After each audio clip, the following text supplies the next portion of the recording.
One key thing is, how do you fit China into this picture?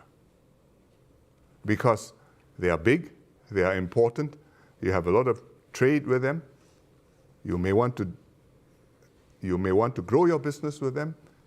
At the same time, how do you resolve the imbalances which exist with China, and how do you deal with the security and other aspects which are particularly salient in this relationship? And that's something we can discuss later.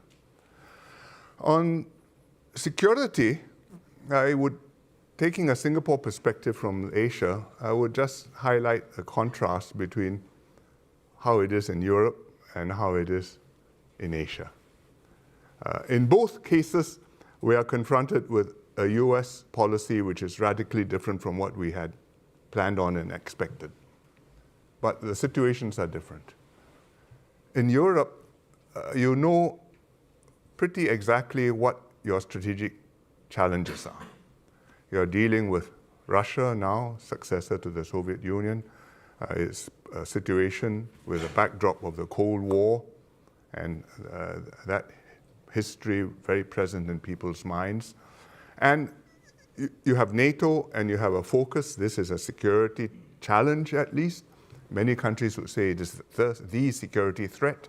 And you know you want to build up, strengthen capabilities, and improve your collective defense. In Asia, that's not the picture. China is a very important player. It has developed, it has grown stronger, it's strengthening its armed forces. That's one of their four modernizations. And it's palpably growing more significant by the day. But most countries in Asia do not see China as the threat. Some, to varying extents, do. Japan, because they have a dispute with China over the Senkaku Islands, but also because of the history of the Second World War, which still hangs over us. Australia, because they are allied to the US, and also they see the Chinese actions in the South China Sea as being inimical to their security interests, and they've said so. Taiwan is a special case, not a country, but it's watching very closely what's happening and concerned about its future. And then you have South Korea, for whom the most serious preoccupation would be North Korea, but who no doubt look beyond North Korea and ask, where does China stand on this, which is something which you have to think about. But most other countries do not take such a stance, because we see China as a big power in the region, present, a geographical reality.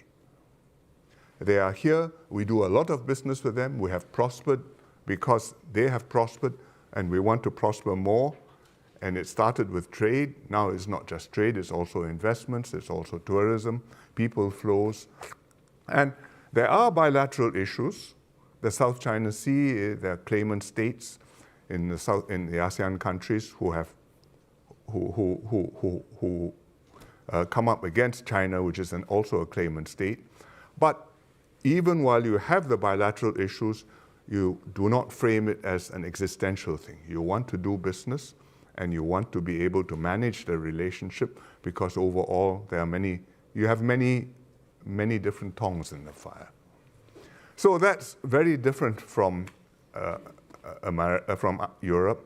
And to take it a little bit further, I would say even US allies in the region want to maintain their equities with China. The Japanese have a lot of trade and investments in China. The Australians, China is their biggest export market, iron ore, coal, all sorts of things. They also sell oysters and wine, and from time to time those get caught up in great geopolitical disputes and get held up. But they want to maintain that relationship. And I think that gives the strategic situation in Asia a very different coloration and tone from the strategic situation in Europe. It doesn't mean that the countries don't want to maintain their ties with America. They do. They have always benefited from Pax Americana. They have appreciated the US economic presence, certainly, but also the security presence, even as they have simultaneously grown their ties with China. It was a kind of Goldilocks situation. You could have both sides of the benefit. Now you have to make some more difficult choices. And we really don't want the US to lose interest in this and say, well, I'm only focused on Latin America and Asia doesn't matter. Asia does matter outside China. It does mean that if Asia matters to America, they will express their preferences on how you conduct relations with other powers. And all the powers will say, I'm not asking you to choose, but I'd like you to be my friend. And we accept that. But I think for all the countries in the region, all the smaller countries in the region, we believe that it's better to be pushed from both sides and yet have maneuvering room and freedom of action and autonomy in a region which is open, in a region where you have choices, where there's a balance of power. And multiple players are here, and therefore we don't all get everything we want, but you're able to prosper together and take the opportunities here. And that includes Europe and UK having an interest in the region, and including on security issues, because the South China Sea is far away from you, but if you care about global trade, then these are critical lines of communications, and you have an interest in freedom of navigation around the world. So we are in this situation. It's not ideal. We can find a way forward. It's much better than being left to our own devices and the world being carved up into spheres of influence. The Americans see China as a challenger. I think they call it the pacing challenge.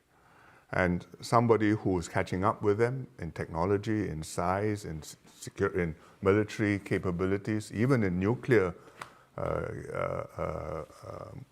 arsenal.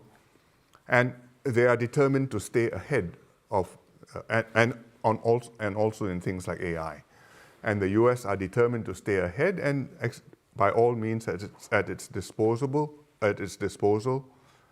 prevent the Chinese from overtaking them. On the other hand, the Chinese say development is my right, and I want to grow, I want to progress, and my right to develop is a red line, and how can you tell me that I'm not entitled to exceed you?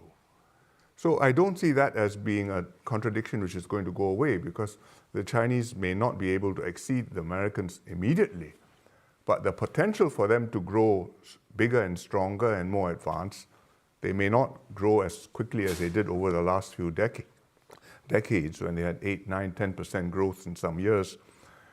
But they will make 3, 4, 5% growth, and there are 1,400 million people, and they will be counted. They will count. So that basic difficulty, I don't think will easily be overcome. Some modus vivendi will be necessary, because if there's no modus vivendi and it really comes to a fight, each side can do a lot of damage to the other. And I don't think either side really wants to go there. I hope they'll be able to avoid it. Kissinger used to say, the fight cannot be won and must not be fought. And he's right, but whether it won't be fought, we don't know. In the region, with that backdrop, I don't see the US being able to say, I pay no interest in the region. I mean, it is important. ASEAN has 600 million people. It's got considerable purchasing power. The middle classes are rising in Indonesia, in Thailand, Malaysia, Singapore, Vietnam, even the Philippines.